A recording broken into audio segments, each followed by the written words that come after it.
Hi, welcome to my channel. I'm going to do a countdown on my top 10 series from 2018, comic book series. I have 4 from Image, 2 from Marvel, 2 from Boom Studio, 1 from IDW, and 1 from DC. So let's get started. The first one is Isola, number 1 from Image. It's written by Brendan Fletcher and it's drawn by Carl Kerschel. And it's also written by Carl Kerschel. Sorry, Carl. The colors are by M. Sassy K. And I mention the colors because the colors are amazing. The artwork is pretty good too. It's a bit like Skyrim meets really fantasy stuff.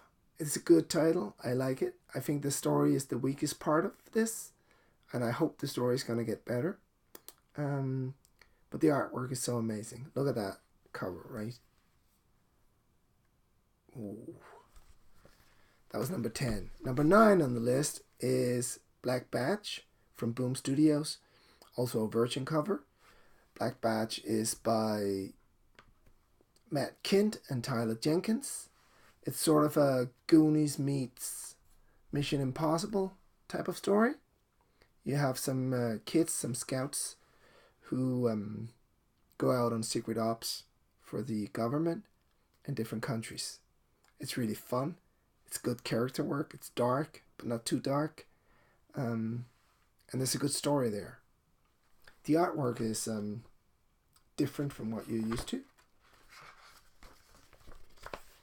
But it's beautiful. It's not as detailed as some people like. I like it. It feels painted. The color work is by Hilary Jenkins. Also very good in this book. Number 8 is Cover from sort of DC, Jinx World. Bendis and Mac. Mac has done Daredevil. Bendis has done everything. Well, he sort of has now, like, almost. I really liked his run on Uncanny XMen. Lots of people didn't. I like what he did to Cyclops, but that's a different story for a different video. Cover is about a comic book artist who is working undercover for the CIA. He's not like an assassin or anything. He doesn't have any powers other than he can draw comic books and being used as a puppet. But drawing comics books is like this is. Look at this.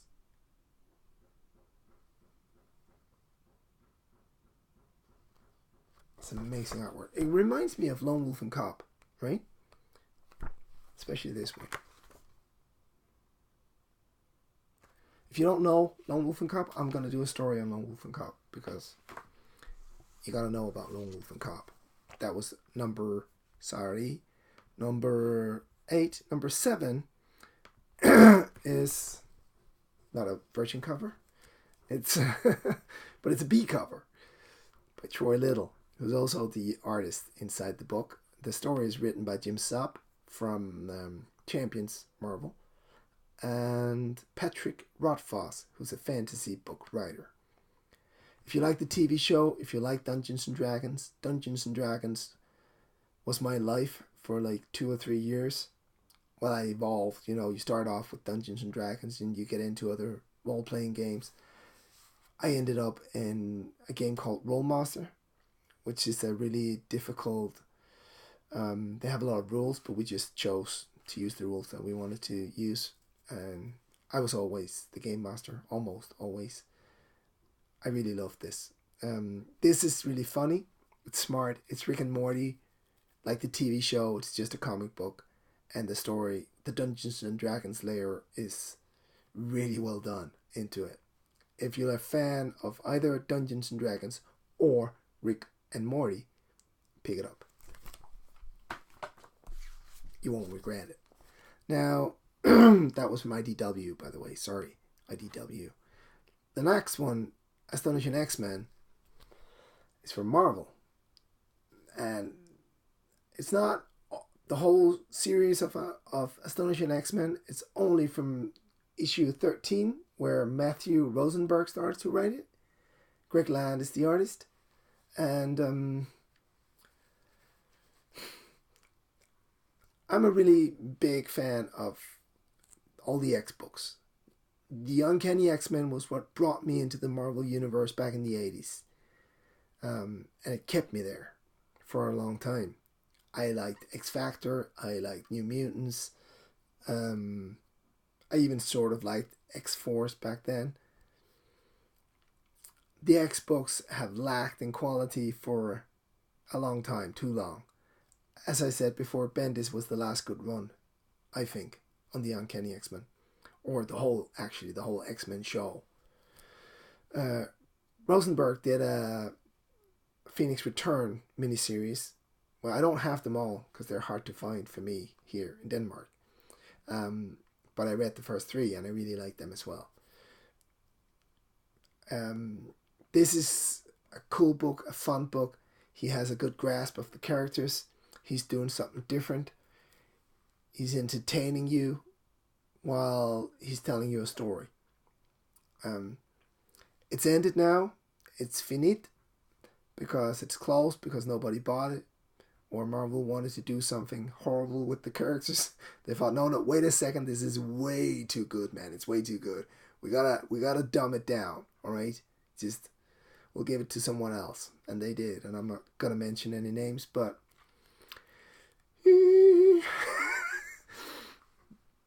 but get these Uncanny X-Men. They're not gonna be worth anything in the future. I don't think so. You know, it's not gonna be like an investment for you.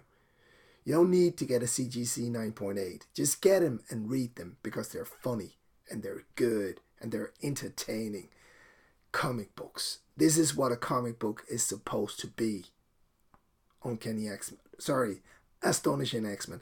And if you have a beef with Greg Land, I know a lot of you guys and girls probably too do, because he traced porn once or something. Get over it, alright? Greg Land is he's a really good artist. I really like him. Everybody is good looking. He's like it's a really, you know, it's like the Disney Channel version of, well, everybody's beautiful, but the story is very good. Trust me on this. The humor, if you like a bit of funny in your comic books, you're gonna love this. And it's witty. It's not funny, actually, sorry. It's witty. It's sharp. Rosenberg is sharp. He's also doing The Punisher right now. I only have the first one, for some reason. I'm gonna try to get the other ones now, because this is next one on the list is a bit controversial as well. It's number 5, Big Troubles in Little China, Old Man Jack from Boom Studios, by John Carpenter. Yes, the John Carpenter, the movie director. He did the film Big Trouble in Little China, which is my favorite Carpenter film. It's my favorite Kurt Russell film. It's actually one of my favorite films of all time. I think I like the humor. I like funny things. I guess. But now, the controversial thing about this is not John Carpenter. It's the other guy writing the book, Anthony Birch. I didn't know anything about Mr. Birch, so I googled him because I was trying to find out who is this guy. And apparently, the internet hates Anthony Birch because he said something on Twitter or something. I couldn't find out what it was he said, but it wasn't good. And maybe he did. You know, I don't really care what people say. I care what people do. You know, if you kill someone or you rape a child or something, then you're not a nice person. But if you write something on Twitter, something stupid, I don't care. Also, apparently, him and his wife are having an open relationship. Not like this guy, but that guy, Birch. And she's having sex with other men. And he wants to have sex with other men and women, I think. That's what the internet said. So, he can't be too sure. And I'm like, guys, girls, stay the hell out of other people's personal life, all right? Whatever they want to do in their personal life is none of your business. I don't care if they tell you about it. It's none of your business. Just leave them alone. As I said, Anthony Birch, I don't know anything about him. What he did do for this title was that he made it funny. Now, Carpenter, there's been like an Big Trouble in Little China title from Boom Studio, which ran 20 or 24 issues. And then there was a miniseries with Big Trouble in Little China and the other Kurt Russell film, New York, Escape from New York. And I believe Carpenter was on both of them with other writers, and they weren't too good. Then this came, and I was skeptic because I was like, I spent a lot of money on this already. But I bought the first title, number 1, just to see, is this, and I had so much fun. He hits the tone of the movie so perfectly. The artwork is by Jorge Corona. Sorry, I'm slaughtering your name. And I'm not a fan of that. I gotta be honest. But the story, first of all, the story is so out there. And it's so funny. And Jack Burton, which is Kurt Russell's character in the movie, or the comic book, is it's so funny. You're gonna love this.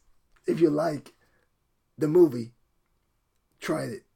Even though you hate Anthony Birch because his wife has sex with other men, or whatever the reason why you hate him. He said something on Twitter or something. Try it out anyway, There's a lot about Anthony Birch there.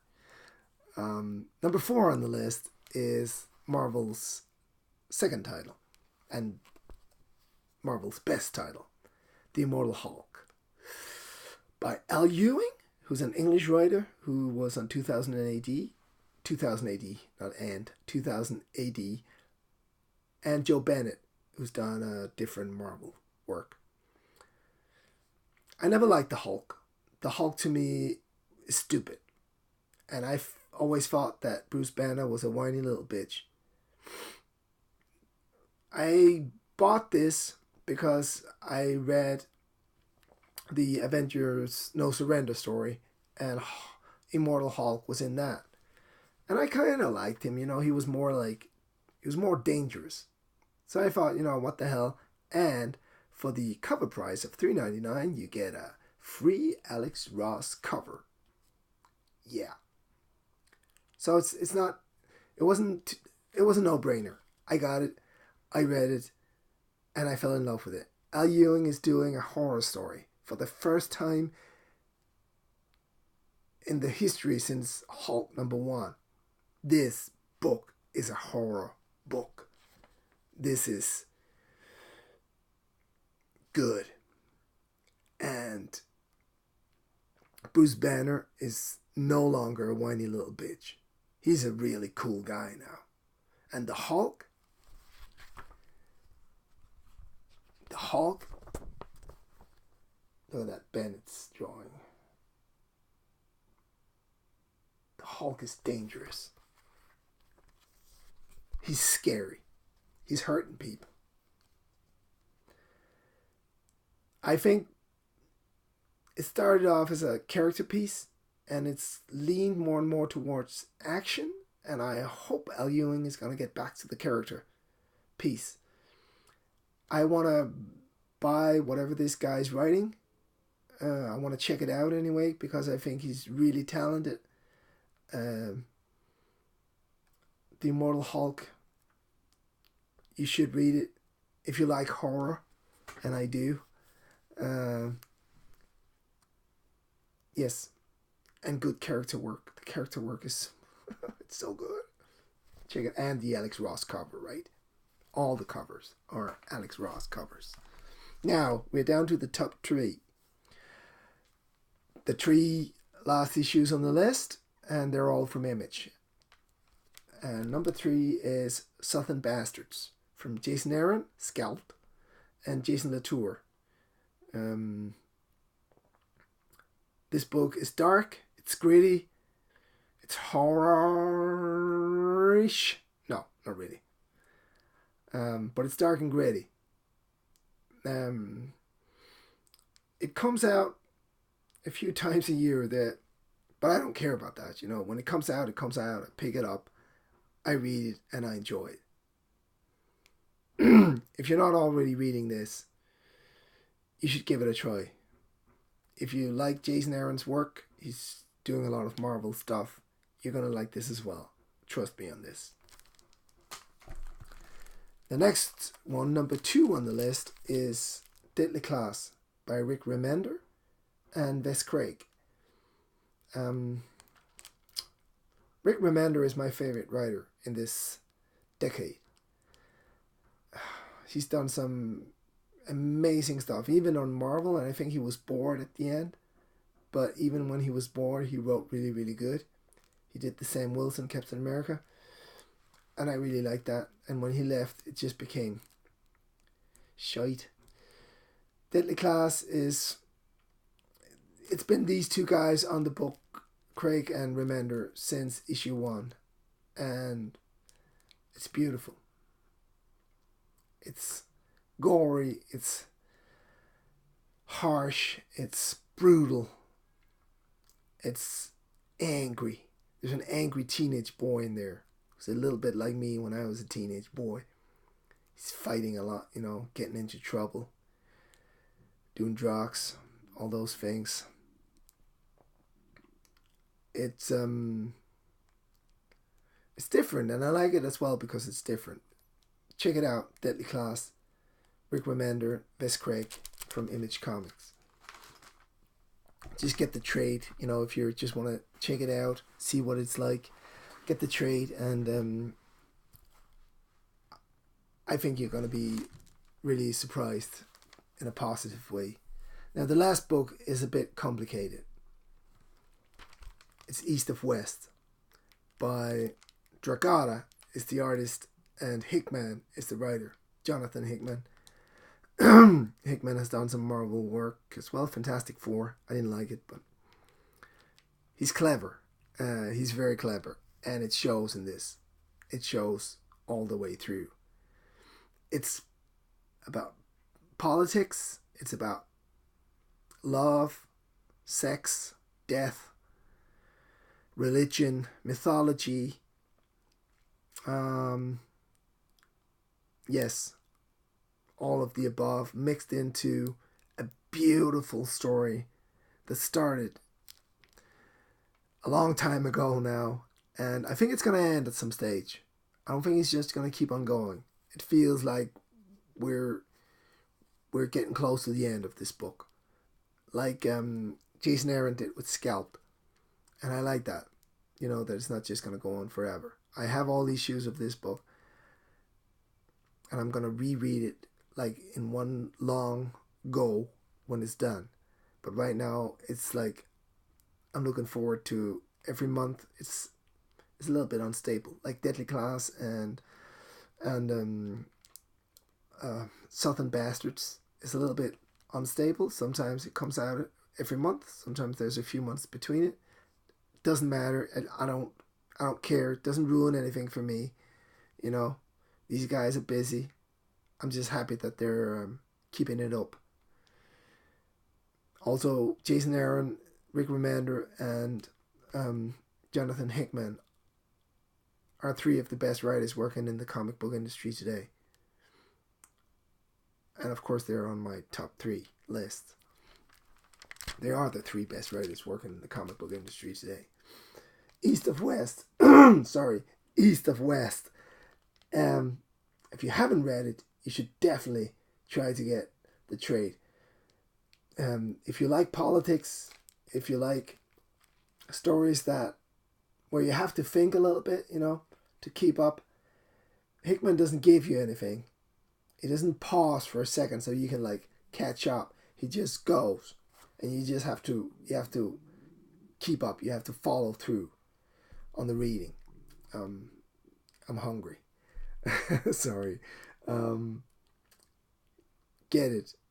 I would definitely read it. This is my recommendation for you. This is my Christmas gift for you, comic book reader.